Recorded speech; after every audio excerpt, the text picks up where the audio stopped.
Hi.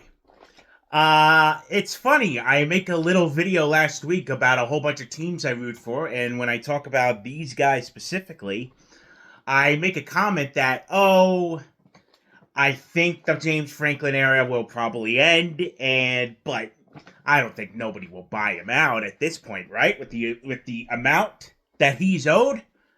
Well, how about another loss to Northwestern? And the very next day, James Franklin is gone. So the James Franklin era at Penn State has officially come to an end. I've got notes. This video, it's gonna be my thoughts, a look back at the good and the bad, and what the future of Penn State football will be. So let's talk about James Franklin first. And it's a lot. It's good and bad. Let me put it this way, and this is what somebody told me best about this whole thing. Franklin, when he came in what is it, January of 2014. So the program at the time, you're coming off Paterno, everything about that. I'm not going to go into it. If you're a sports person, if you follow sports, college football, you know the deal of what Penn State's history was. I'm not going to get into it. That is a dead horse. And if you still make comments about it, what are you doing? You get over it. I get it. It's history. It happened. Everybody associated with what was happening back then is either dead or no longer associated with the university in any fashion or the athletic department. So we'll put a pin in that. So Paterno and then Bill O'Brien came in as the next guy. And what he did was good. He brought stability in a time when the program had half its scholarship stripped, could not play in a bowl game at all, and owed millions of dollars to the NCAA, amongst other things I'm sure that I'm forgetting. So it was rough. It was a rough stretch, but Bill O'Brien pulled through, had a couple good wins in there, most notably against Michigan in 2013, the whiteout game. That was probably his best time, and then the NFL came a-calling, and he went on. I think it was the Houston Texans, I believe. So here comes Franklin. Franklin was named the 16th head coach in the history, in Penn State's history in January 2014. He started out as a wide receivers coach in 1995 at Kutztown University in Pennsylvania. He is a Pennsylvania man. Grad assistant, other wide receiver coaches. His first big job, and how about this? He was with the Green Bay Packers in 2005. Wow, I did not know that. I got Franklin's bio here. His part of the media guide, since it was still available on the Penn State website for the football program. So this is where I'm getting all this stuff from. Wide receivers coach with the Green Bay Packers in 2005, came back to college football, was the offensive coordinator and QB's coach for Kansas State, 2006 to 2007. 2008 to 2010, assistant head coach, offensive coordinator, quarterbacks coach for Maryland. And then his first head coaching gig was in 2011 through 2013, at Vanderbilt, where he went 24-15 in his 3 years coaching there, 11-13 in the SEC, won 2 bowl games, and so not bad. All right, especially at a time in the SEC where it was mostly Alabama dominating things. So he comes to Penn State, and what Franklin brought at the time was a new identity to the program. A great recruiter. This man can recruit with the best of them, still to this day. Now, this year and moving forward, it's going to be a little tougher considering the circumstances of what happened and this new era of college football we're in, where NIL is a big deal and how you have to pay to play at this point, but I digress. I mean, granted, you had to pay to play back then, but not as big as an impact as today's standards, where a anyone could just bail out at any time if they don't feel like it, which I have my feelings about. But again, that's up for a different topic for a different day. So 2014, Franklin comes in. And let's see. Where do I want to go here? I'm sorry if I'm all flustered here. So let's just talk about what he did. Let's go year by year. Let's start in 2014, his first year. He went 7-6, went 2-6 in Big Ten play. Got all their NCAA violations taken away from them, so they were free. The big wins were the first and last game of the season. Penn State opened up 2014 in Dublin, Ireland, where they beat UCF on a walk-off field goal. And they won the Pinstripe Bowl that December and also won on a walk-off field goal. So there you go. So, good start. Not the best, obviously, in conference play. But hey, decent first year, and you won a bowl game. 2015, they also went 7-6, 4-4 this time in Big Ten play. They had a 3-game losing streak to end the year, lost the Taxslayer Bowl to Georgia. So, improvement, but still getting his things together, getting his ducks in order, eggs in order, excuse me. Still, you're waiting for him at the time to really take things to the next level. Well, that happens in 2016, his breakout season, and I think his best ever. He goes 11-3, 8-1 in conference play, despite losing 49-10 to Michigan. And his signature win as a head coach came against Ohio State that year, upsetting number 2 Ohio State as a unranked team. And they unfortunately did not make the college football playoff. Even though they beat Ohio State head-to-head, but Ohio State had 1 loss, Penn State had 2, and that's what the committee looked at. So, and Penn State went on to win the Big Ten championship that year. Seriously, wins left and right. I mean, the comeback in the Big Ten championship over Wisconsin, walk-off winner in overtime against Minnesota. You could tell with the players on that team that it was something special that year. And unfortunately, they lost in the Rose Bowl to USC. That was the Sam Darnold game. Again, a back-and-forth one in that. Unfortunately, Penn State came out on the short end of it.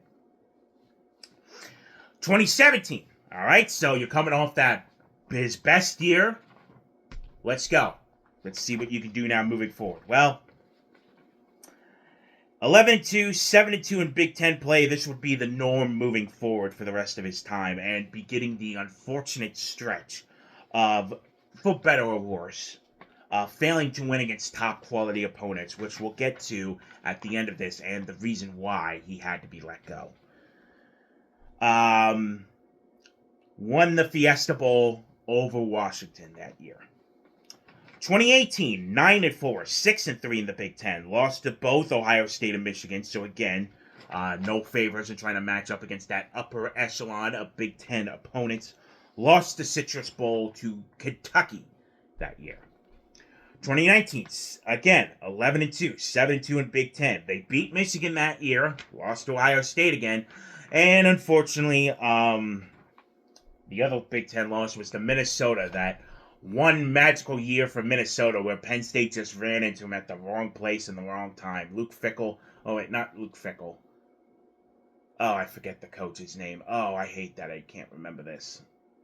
It's not Fickell. I'm sorry that I brought up Fickell. I forget who it was. The row the boat thing from Minnesota. That's what Penn State ran into and unfortunately got beat. They won a thriller in Iowa that year, and not even overtime, with a minute left in the game. They were trailing, ran down the field, and won. So there's that. And they won the Cotton Bowl against Memphis that year in 2019. 2020, not even going to mention it. It's the COVID year. Everyone got a pass that year. I'm not even going to mention it. Everything was all wacky and all stuff, so we'll just forget 2020. 2021, this was the lost season, 7-6, 4-5 in Big Ten. lost the Outback Bowl to Arkansas. However, and people were right at the time. Franklin got a 10-year extension, valued at $100 million total. So, really, you could look at his line of work and say, really, does he deserve that much money in an extension when he can't even win the big game?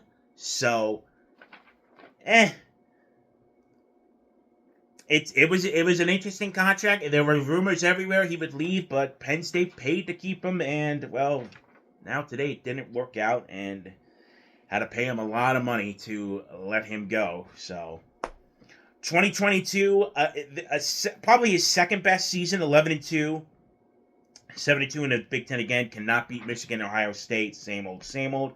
Season, though, had a nice ending, winning the Rose Bowl over Utah, which gave James Franklin 3 New Year's 6 bowl wins as head coach at Penn State. 2023, 10-3, 7-2 in the Big Ten, losing to Michigan and Ohio State again. Lost the Peach Bowl to Ole Miss. Last year, 13-3 season, 8-1 in the Big Ten. This was the first year of the new 12-team college football playoff where they finally made it in. And side note, and this is a legit fact, Penn State would have been the only team to make the college football playoff every year from 2014 to 2024 if it were the 12-team format instead of 4. Lost the Big Ten title game to Oregon, made the semifinals before losing to Notre Dame in the Orange Bowl. And then this year, preseason number 2 in the country, heavy senior roster, expectations galore, I've been over it. And this was the end of it. I mean, look, the overtime loss to Oregon sucked, but it just proved the narratives that Franklin can't get the job done again. And then UCLA and Northwestern, and that was a wrap. Here's what it came down to. James Franklin career at Penn State against AP top 10 opponents. 4-21 all time. 2-19 versus Big Ten teams since 2016. The last one against Ohio State. That's all it is right there. He's not a big game coach, plain and simple. Again, he can recruit with the best of them. And he was very good, I just want to say, before this year at winning those games where they should win. But against the big time opponent where you have to match up and even be better than the team you're playing against, that's where he failed and that's where he got fired. $50 million buyout thanks to Adidas coming in, the new athletic supply company. I guess I gotta get rid of this hat soon with this Nike logo. But Adidas, who was scheduled to take over next year over Nike, came in and said, we'll buy him out. When there is so much money being pumped into the football program, athletic department, they spent a lot this year on this season, and it ends in failure, and it is unfortunate. It is really unfortunate. Couple other notes from Franklin's tenure at Penn State. Let's see. How he finished. Excuse me, I should mention this. Franklin finished with a record of 104-45, and his record against Big Ten teams was 65-37. There is that. He was one of 7 FBS coaches with 100 plus wins at their current school. In the last 9 seasons under Franklin, Penn State was one of 4 teams to rank in the top 12 of the CFP final rankings at least 7 times. He joined Ryan Day, Kirby Smart, and Sweeney as the only active coaches in college football, to have won at least 5 New Year's 6 or college football playoff games during the CFP era. 3 consecutive 10-win seasons. Well, that ain't happening this year. Won 34 games over the last 3 seasons, making the first time in program history that Penn State has won in that stretch. In 2022, when he won the Rose Bowl, Franklin became the 5th coach to win the Rose, Fiesta, and Cotton Bowl at the same institution. joining a few coaches there. Franklin was one of 3 Big Ten coaches to have won a Big Ten championship and become the first African-American head coach to win a Big Ten title after Penn State's 2016 victory. Franklin led his team to 6 top 10 finishes and 9 top 25 finishes. 30 years of coaching. 116 players have gone to the NFL under Franklin since he joined. That is very respectable. He has coached 18 All-American selections, 32 National Major Award winners or finalists, and 59 NFL draft picks at Penn State. Very good. Franklin is the first all-time in total wins and winning percentage by an FBS African-American head coach, minimum 80 wins, and became the first and only African-American FBS head coach to reach 100 wins. A bunch of coaching honors. He was a Coach of the Year finalist in 2019. 2016, he won a bunch of awards for his successful season by then. That year. All the All-Americans, very good. And he's had a bunch of award winners. Cool. Okay, so, in closing, in summary, it was time. It's been time for a while. Doing this now at least gives them time to look and go over everything. I will say this about Pat Kraft, the athletic director. He is not messing around. I watched the press conference. He is aggressive. He wants to be aggressive. He wants to win. He gave his respects to Franklin, to what he did for the university, him and his family, everything they have done, and rightfully so. All his former players I've been seeing reaching out on social media. It's seeing these guys that basically grew up under him, teaching them, mentoring them, and paying their respects for Franklin. But Penn State wants to win. Pat Kraft wants to win. There is a lot of money being invested right now. And they paid a lot this year and it failed. I expect them to be aggressive. I expect them to do this right. Hopefully.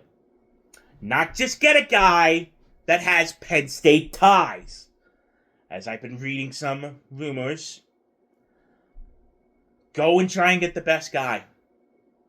You need a change. It's time for another cultural change. I'm looking for like a Kurt Signetti type at Indiana.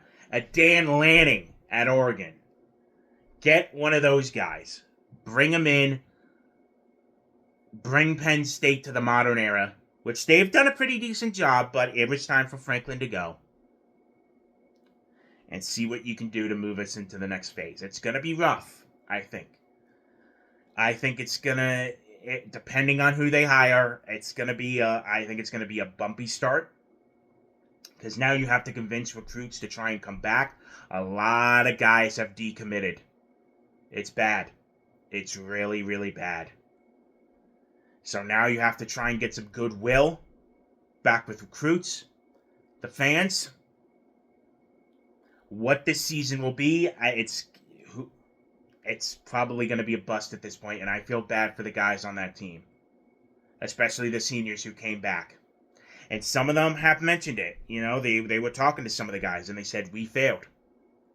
It's not just on the coach, but us as players. We failed our guy. We had a ton of expectations, and they couldn't get the job done.